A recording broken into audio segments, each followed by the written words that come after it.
अब मैं आपसे जानना चाहूँगी कि ये मिलाज़मा सबसे पहले तो होता क्या है, आप इस बारे में विस्तार से बताएं। और साथ ही इस जिन भी लोगों को अगर ये होता है तो क्या कुछ सावधानी बरतनी चाहिए, खासकर महिलाओं में हम देखते हैं कि ये चीज़ ज़्यादा होती है, तो ऐसे में हम क्या करें, क्या कुछ ना करें जिससे इससे बच सकें? ये जो मेलाज़्मा है, जैसे कि झाइयाँ बहुत कॉमन टर्म में यूज़ करते हैं, कॉमन लोगों का ये लैंग्वेज है झाइयाँ। ये यूजुअली फीमेल्स में ज़्यादा होती है, ये देखा गया है। और ये यूजुअली पहले के टाइम पे देखा जाता था प्रेगनेंसी के बाद, क्योंकि इसका जो मेन रीज़न है, बैकग्राउंड जो रीज़न है, वो थोड़ा सा हार्मोनल इश्यूज़ भी होती है, थोड़ा इसमें जेनेटिक कंपोनेंट भी होता है जो कि फीमेल्स को प्रीडिस्पोज करता है। एंड जो मोस्ट इम्पॉर्टेंट फैक्टर है जो मेलाज़्मा वाले लोगों के लिए इम्पॉर्टेंट है, वो है कि सन एक्सपोज़र। एक एक्वायर्ड रीज़न में जो हम जिसे हम प्रिवेंट कर सकते हैं, उसमें सबसे इम्पॉर्टेंट रीज़न आपका सन एक्सपोज़र होता है। आप अगर धूप में जाना या धूप से प्रोटेक्शन लेना स्टार्ट कर देते हो तो मेलाज़्मा का ट्रीट करने का जो है वो 50% काम आपका वैसे ही हो जाता है। तो एक है आपका जो एक्वायर्ड चीज़ें हैं, उसमें है आपका ये सन एक्सपोज़र। सेकेंड थिंग है कि फीमेल्स में ज़्यादा होता है, ये हार्मोनल इश्यूज़ की वजह से थोड़ा सा जेनेटिक कंपोनेंट भी है।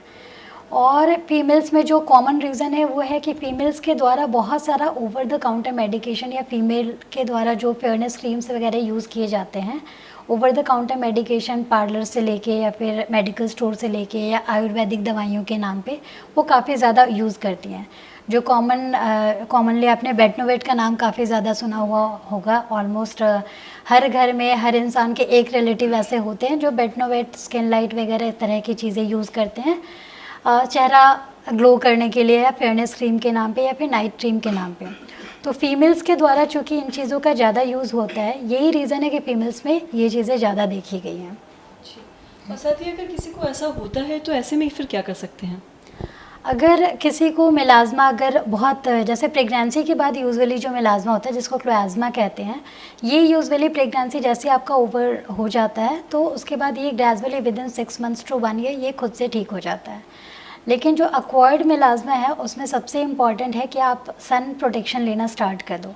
आपको शेड सीकिंग बिहेवियर रखना होगा, जिसमें कि आप धूप में जैसे 10 बजे से लेकर के आपका 4 बजे तक जो होता है वो सन का जो यूवीए यूवीबी जो इंडेक्स होता है वो ज़्यादा होता है।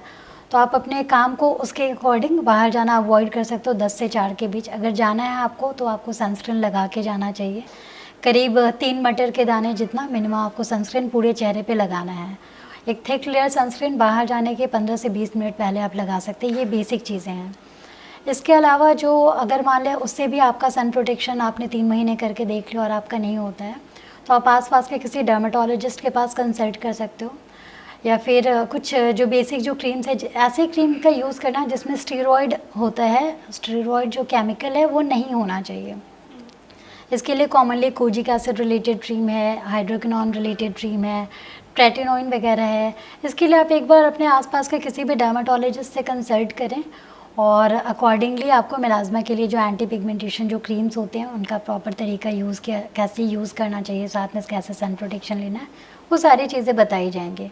साथ में आप अगर इससे भी ठीक नहीं हो रहा, थोड़ा ज़्यादा जिद्दी मेलाज़्मा है, तो फिर आप साथ में लेज़र ट्रीटमेंट या केमिकल पीलिंग या फिर हाइड्रा फेशियल वगैरह एडिशनल चीज़ें आप यूज़ कर सकते हो।